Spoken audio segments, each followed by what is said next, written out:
Hai semuanya, perkenalkan saya Tusi Arwiyanti. Di sini saya akan menjelaskan tentang sistem saraf otak.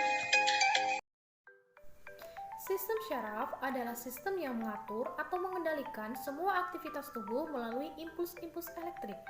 Sistem syaraf dibagi menjadi dua. Yang pertama adalah sistem syaraf pusat dan yang kedua adalah sistem syaraf tepi. Nah, sistem syaraf pusat dibagi menjadi dua bagian, yaitu otak dan medula spinalis. Nah, di sini kita akan lebih fokus ke bagian otak serta fungsi-fungsinya. Yang selanjutnya kita ke bagian-bagian otak. Bagian-bagian otak secara garis besar itu ada tiga. Yang pertama itu adalah cerebrum, yang kedua itu adalah brainstem atau batang otak, dan yang ketiga adalah cerebellum. Nah, sebelum kita loncat kepada tiga garis besar itu, kita harus mengetahui nih hal-hal apa saja sih yang melindungi otak. Nah, seperti cairan ataupun tulang. Nah, yang selanjutnya kita masuk ke bagian cairan-cairan yang ada dalam lapisan otak.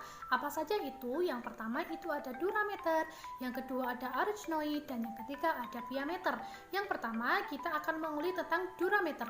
Dapat dilihat pada gambar, durameter ini adalah cairan yang paling atas di antara arachnoid dan piameter. Dia memiliki sifat yang liat, tebal, dan tidak elastis. Nah, dia ini berupa serabut dan berwarna kuning, membentuk jaring yang memisahkan hemisfer. Terus yang kedua itu ada arachnoid. Nah, arachnoid ini adalah lapisan paling tengah di antara durameter dan piameter. Nah, berarti susunannya seperti ini ya. Susunannya antara durameter, terus arachnoid dan piameter. Nah, berarti arachnoid ini berada di tengah-tengah antara piameter maupun durameter. Nah, arachnoid ini memiliki sifat yang tipis. Memiliki sifat tipis, lembut, dan menyerupai sarang laba-laba. Dia ini terdapat plexus choroid. Plexus choroid itu adalah plexus yang memproduksi cairan cerebrospinal, di mana diserap oleh arachnoid villi. Yang ketiga adalah piameter. Nah, piameter ini membran paling dalam, paling bawah ya di antara durameter maupun arachnoid. Nah, dia ini berupa dinding tipis, transparan, menutupi otak dan meluas ke setiap lapisan daerah otak. Berarti dia itu melapisi semua bagian otak. Nah, itu adalah tugas dari piameter sendiri. Dia ini mengandung sedikit serabut kolagen. Nah, yang selanjutnya itu adalah cairan cerebrospinal. Cairan cerebrospinal ini tidak berwarna karena tersusun atas 99% air dan 1%-nya itu adalah protein, glukosa maupun imunoglobulin. Dia ini memiliki sedikit sel darah putih. Dia tidak memiliki sel darah merah. Dia ini bersirkulasi di otak maupun medula spinalis. Dia memiliki tiga fungsi. Yang pertama, dia itu menjaga jaringan otak agar tetap berada pada posisinya. Yang kedua, sebagai media untuk menghantarkan nutrisi. Dan yang ketiga, dia itu melindungi sistem saraf otak. Nah, yang selanjutnya adalah bagian cerebrum. Di bagian cerebrum ini terdapat dua hemisfer dan 4 lobus. Dua hemisfer ini adalah hemisfer kanan maupun hemisfer kiri. Hemisfer kanan ini adalah bagian yang mengedepankan sifat yaitu intuitif dan holistik. Dan yang hemisfer kiri ini mengedepankan sifat yaitu untuk analis dan rasional. Nah, untuk selanjutnya adalah lobus. Di dalam cerebrum ini terdapat 4 lobus. Yang pertama adalah lobus frontal, yang kedua lobus parietal, yang ketiga lobus temporal, dan yang keempat adalah lobus occipital. Nah, di bagian gambar tersebut sudah dijelaskan, sudah ditunjukkan masing-masing lobus dengan perbedaan warna. Yang untuk lobus frontal itu berwarna kuning. Dia terletak di fossa anterior. Nah, dia memiliki fungsi yaitu untuk mengontrol perilaku, membuat keputusan kepribadian, dan menahan diri.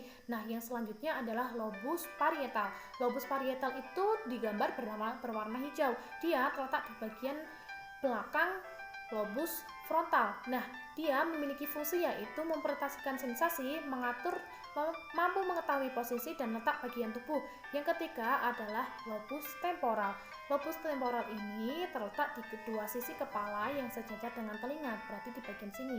Nah, dia memiliki fungsi yaitu untuk mengintegrasikan sensasi kecap, bau, pendengaran, dan ingatan jangka pendek.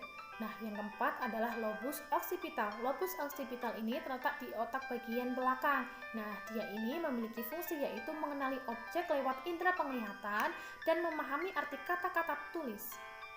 Yang selanjutnya adalah bagian otak yaitu corpus callosum dan basal ganglia. Corpus callosum ini adalah bagian otak yang menghubungkan antara otak bagian kiri dan otak bagian kanan. Dia memiliki fungsi yaitu untuk transmisi informasi antar bagian otak. Terus yang kedua ada basal ganglia. Basal ganglia ini adalah sekumpulan neuron yang berada di bawah korteks cerebral. Dia memiliki fungsi untuk mengontrol bagian halus tubuh bawah dan untuk ekstremitas bawah dan juga tangan. Yang selanjutnya adalah diencephalon.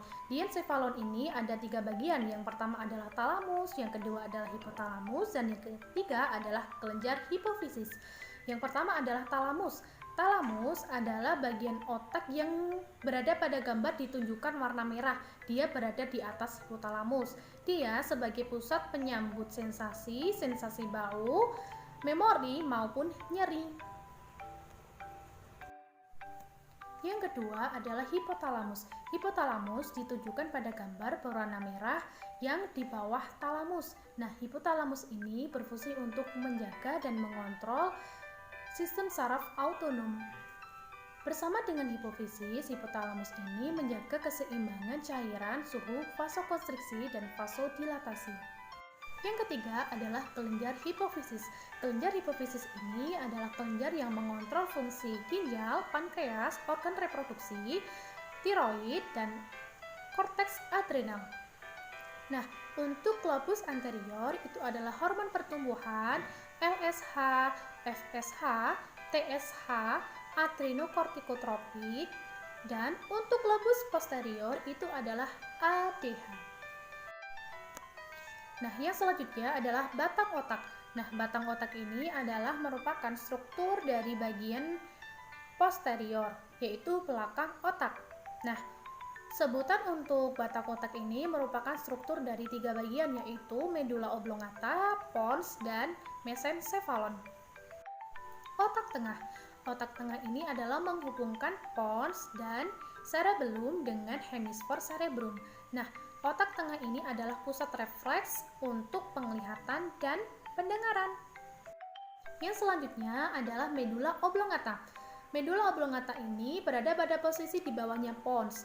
Nah, di sini dia mengontrol pernafasan, jantung, asal-usul sistem saraf ke-5 sampai ke-8. Nah, medula oblongata ini meneruskan serabut motorik dari otak ke medula spinalis dan serabut sensorik dari medula spinalis ke otak. Pons adalah bagian dari batang otak. Pons terletak antara otak tengah dan medula oblongata. Di bagian otak, terdapat 4 saraf kranial yang berperan dalam mengendalikan ekspresi wajah dan menjaga keseimbangan dan koordinasi tubuh. Pons juga berfungsi dalam mengatur pernafasan. Yang ketiga adalah cerebellum.